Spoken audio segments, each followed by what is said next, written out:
નમસ્કાર, આપ જોઈ રહ્યા છો ન્યૂઝ 18 ગુજરાતી। હું છું સિદ્ધાર્થ ધોળકિયા। લખનૌથી ગૃહમંત્રી અમિત શાહ સંબોધન કરી રહ્યા છે।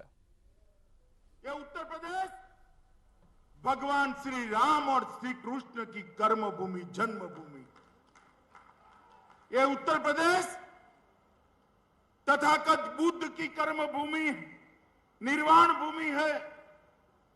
आदिनाथ, ऋषभनाथ और संत कबीर की भूमि, महाराजा सुहेलदेव और पंडित मदन मोहन मालवीय की भूमि। मगर बहुत सालों से उत्तर प्रदेश को ये एहसास नहीं होता था। मुगलों का शासन गया तब से, जब तक 2017 में भाजपा की सरकार बनी, ये एहसास नहीं हुआ कि बाबा विश्वनाथ, भगवान श्री कृष्ण और अयोध्या में रामलल्ला की भूमि है।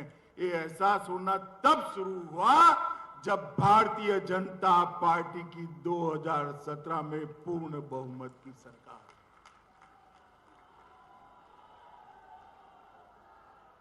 भारतीय जनता पार्टी ने उत्तर प्रदेश को अपनी पहचान वापस दिलाने का काम किया है। भारतीय जनता पार्टी ने उत्तर प्रदेश को देश का सबसे प्रमुख राज्य बनने की दिशा में बहुत आगे ले जाने का काम किया है। और भारतीय जनता पार्टी ने पहली बार ये सिद्ध किया है कि सरकारें जो बनती है वो परिवार के लिए नहीं होती है। सरकारें सूबे के सबसे गरीब व्यक्ति के लिए। और मित्रों, आज फिर से चुनाव के नगाड़े बजे हैं। मैं देखता हूं 5 साल तक जो लोग अपना घर पकड़कर बैठ गए थे, वो नए कपड़े सिलाकर मैदान में आ गए हैं कि अब हमारी सरकार बनने वाली है। भाई, एक हिसाब जरूर आप हमारा भी हिसाब मांग सकते हो। योगी जी है, योगी जी से मांगिए, हमारे प्रदेश अध्यक्ष से मांगिए, हमारे उप मुख्यमंत्री से, जो हिसाब मांगना है मांगिए। मगर मैं एक हिसाब अखिलेश जी से मांगना चाहता हूं कि 5 साल में आप विदेश कितने दिन रहे, इसका हिसाब जरा लखनऊ की और उत्तर प्रदेश की जनता को दे दीजिए। उत्तर प्रदेश में कोरोना आया, बाढ़ आई, आप कहां थे, इसका हिसाब दे दीजिए। मित्रों, ये लोगों ने शासन स्वयं के लिए, परिवार के लिए, और ज्यादा से ज्यादा सोच बहुत बड़ी हो गई तो अपनी जाति के लिए किया है। इसके अलावे किसी के लिए शासन नहीं किया।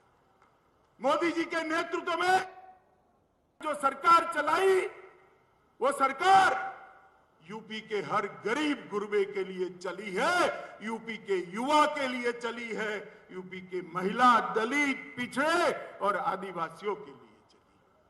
मित्रों, ये परिवर्तन 2017 में आया था।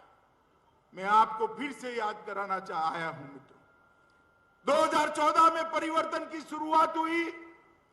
उस वक्त में यूपी भाजपा का इंचार्ज था। 2017 में राज्य सरकार बनी, तब मैं राष्ट्रीय अध्यक्ष के रूप में यहां डेरा डाला हुआ था। और 2019 में फिर से मोदी जी को हम सब ने प्रचंड बहुमत से प्रधानमंत्री बनाया, तब भी मैं राष्ट्रीय अध्यक्ष। मैंने तीनों चुनावों को देखा है। हर चुनाव में हमने सदस्यता शुरू करी थी। आज भी ये चौथा चुनाव है।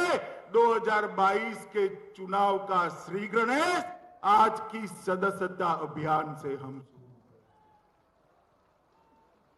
कल कार्यक्रम देखकर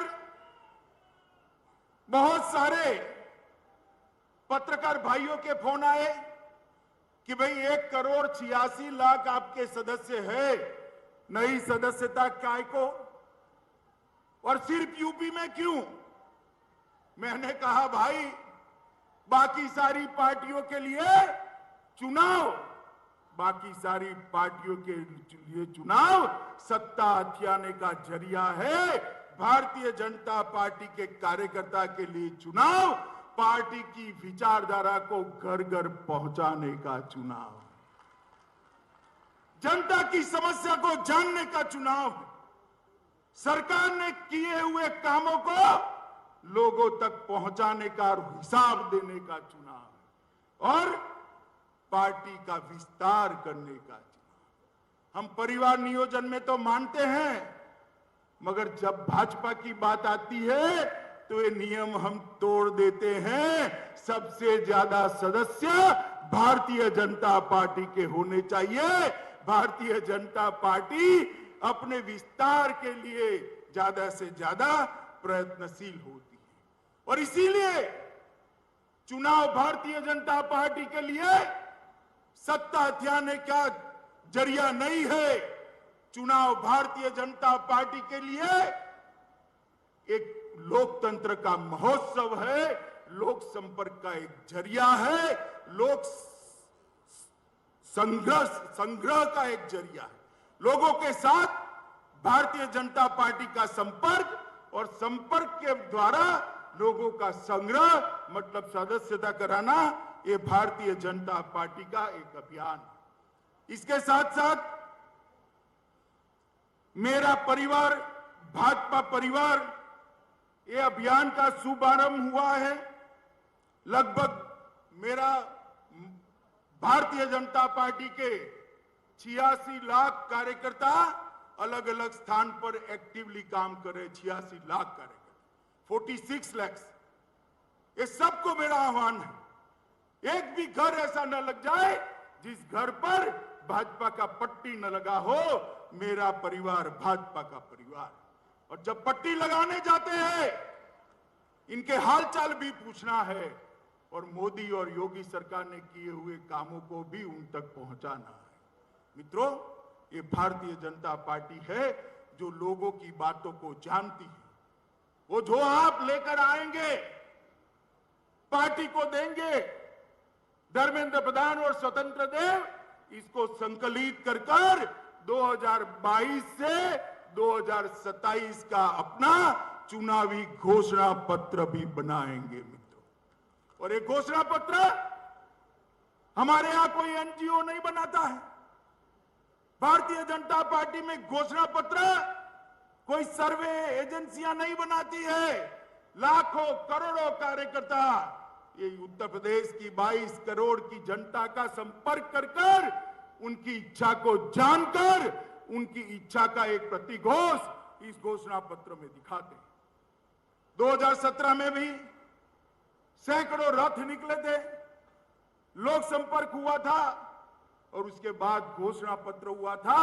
मैं आज गर्व के साथ कह सकता हूं, इतने सारे पत्रकार हैं, हमारे घोषणा पत्र को उठाकर देख लीजिए।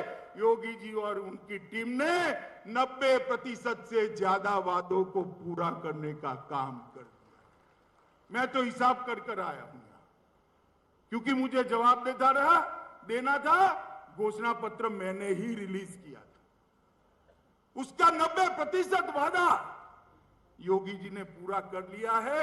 योगी जी अभी 2 महीना बाकी है, जितना हो सके 100% की ओर ले जाइए तो जनता मानेगी कि भाजपा जो कहती है वो करती है। मगर मित्रों, वो दिखाई पड़ता है। और ये सदस्यता अभियान 29 अक्टूबर से पूरे दिसंबर महीने तक, नवंबर और दिसंबर 31 तक चलेगा। मैं सभी कार्यकर्ता को आग्रह करने आया हूं, ये उत्तर प्रदेश देश के सबसे युवा प्रदेशों में से, यहां 53% आबादी युवा है। 53% युवाओं को पार्टी के साथ जुड़िए, गरीबों को पार्टी के साथ जुड़िए, महिलाओं को पार्टी के साथ जुड़िए, दलित, पिछड़े, गरीब को पार्टी के साथ जोड़ने का काम भारतीय जनता पार्टी का कार्यकर्ता करे। और इसके साथ साथ पुराने कार्यकर्ता को भी जागरूक करने का काम इस सदस्यता अभियान में भारतीय जनता पार्टी ने करना है।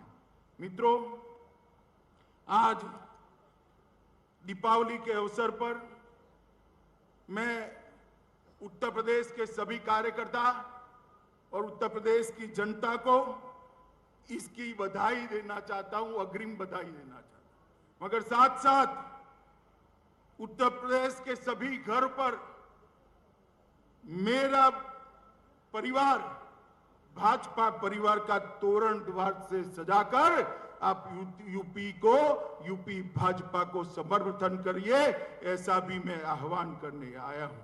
और मित्रों, ये अभियान एक क्रांति और चेतना के रूप में उभरेगा। उत्तर प्रदेश के अंदर कई साल तक ये सपा सपा का खेल चलता रहा और उसने उत्तर प्रदेश को बर्बाद करके रखा। उत्तर प्रदेश और की कानून और व्यवस्था की स्थिति कैसी थी, मेरा तो खून खौल जाता था। पश्चिमी उत्तर प्रदेश से कैराना से पलायन शुरू हुआ था। यहां लखनऊ के हुक्मरानों का नींद नहीं उड़ता था। आज मैं कहने आया हूं, उत्तर प्रदेश के अंदर किसी की हिम्मत नहीं है पलायन करने की। पलायन कराने वालों का पलायन हो चुका है। हर जिले में दो तीन बाहुबली थे। दूरबीन लेकर मैं ढूंढता हूं, कहीं पर बाहुबली दिखाई नहीं पड़ता है। भाई कहे पर बच्चियां घर से बाहर नहीं निकलती थी। मेरठ में यूनिवर्सिटी होने के बावजूद किराए के घर में रहकर दिल्ली में अपनी पढ़ाई करनी पड़ती थी। सलामती नहीं थी। आज कोई भी त्योहार हो, छठ का हो, दीपावली का हो, 16 साल की बच्ची गहने लादकर स्कूटी पर रात को 12 बजे भी यूपी की सड़कों पर निकल सकती है, कोई डर का। ये परिवर्तन केवल और केवल भारतीय जनता पार्टी कर सकती। मोदी जी ने इतने विशाल प्रदेश के अंदर, इतने विशाल देश के अंदर हर घर में बिजली पहुंचाने का काम किया है। भाई धर्मेंद्र भाई यहां बैठे हैं, पेट्रोलियम मंत्री थे, मैं पार्टी का अध्यक्ष था।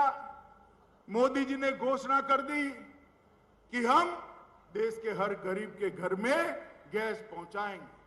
अखबार वाले मजाक उड़ाते थे, मखौल उड़ाते थे। 11 करोड़ गैस बांटना कोई बच्चों का खेल है? हाँ भाई, बच्चों का खेल नहीं था, मगर हमने कर दिखाया। आज मैं गर्व के साथ कहता हूं, हर गरीब के घर में गैस पहुंचाने का काम, 11 करोड़ गैस पहुंचाने का काम हो चुका है।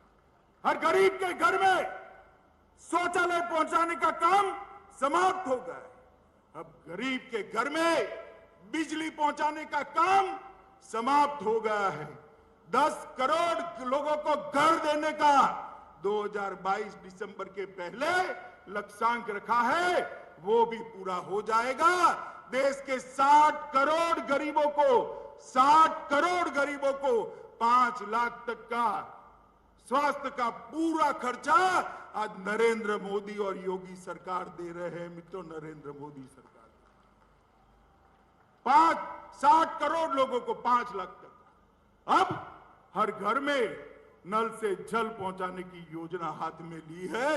यूपी में वो योजना भी द्रुत गति से चालू है। मुझे विश्वास है 2022 में फिर से हम 300 पार करने वाले हैं और योगी जी के नेतृत्व में नल से जल की योजना भी यहां समाप्त होकर रहेगी। मित्रों, एक बहुत बड़ा परिवर्तन उत्तर प्रदेश के अंदर, देश के अंदर नरेंद्र मोदी जी ने और योगी सरकार ने करने का काम किया है। 2019 में आप लोगों ने भारतीय जनता पार्टी को फिर से आशीर्वाद दिया। मैं तो मानता हूं, मैं तो ऋणी हूं। 14 में मैं इंचार्ज था, 19 में अध्यक्ष था। मैं ही झोली फैलाकर आया था यूपी के सामने। यूपी के बगैर भाजपा की सरकार नहीं बन सकती, मैंने कोई छिपाया नहीं था। मैंने कहा था दिल्ली का रास्ता लखनऊ होकर जाता है। मित्रों, दोनों बार भोले शंकर की तरह यूपी की जनता ने हम पर कृपा कर दी और 2/3 बहुमत से भाजपा की सरकार। मोदी जी दोनों बार पूर्ण बहुमत के साथ जीते हैं, तो उसका पूरा यश उत्तर प्रदेश की महान जनता को जाता है। और मित्रों, देखिए मोदी जी है, आप जो उनको देते हैं, आशीर्वाद देते हैं, उत्साह देते हैं, वोट देते हैं, वो 3 गुना कर कर वापिस दे। ये पूरे सभागार में हजारों लोग बैठे हैं। मुझे बताओ, किसी को कल्पना थी कि आपके जीते जी अयोध्या में राम मंदिर का दर्शन होगा? किसी को थी? आपने दोबारा 2/3 बहुमत दिया, मोदी जी ने राम जन्मभूमि का शिलान्यास कर दिया। देखते देखते आसमान को छूने वाला रामलल्ला का मंदिर हम वही बनाएंगे। ये अखिलेश एंड कंपनी 2014, 17 और 19 में हमें ताने लगाती थी, मंदिर वही बनाएंगे, तिथि कभी नहीं बताएंगे। अखिलेश बाबू, तिथि बताना नहीं, मंदिर की नींव भी डाल दी है। आप तो 5,000 रुपया देने से भी चूक गए। और मैं आपको याद कराने आया हूं, एक जमाना था, आपके पार्टी की सरकार थी, निर्दोष राम भक्तों को गोलियों से भूनने का काम किया था। आज वही यह सरकार, वही राज्य है, और रामलल्ला शान के साथ एक गगनचुंबी मंदिर के अंदर विराजमान होने वाले हैं। कोई नहीं रोक। ये फर्क है परिवारवादी पार्टियां और भारतीय जनता पार्टी के बीच। मित्रों, भारतीय जनता पार्टी का एक चुनावी घोषणा पत्र का हमेशा का वादा रहता था कि कश्मीर से हम धारा 370 को हटाएंगे।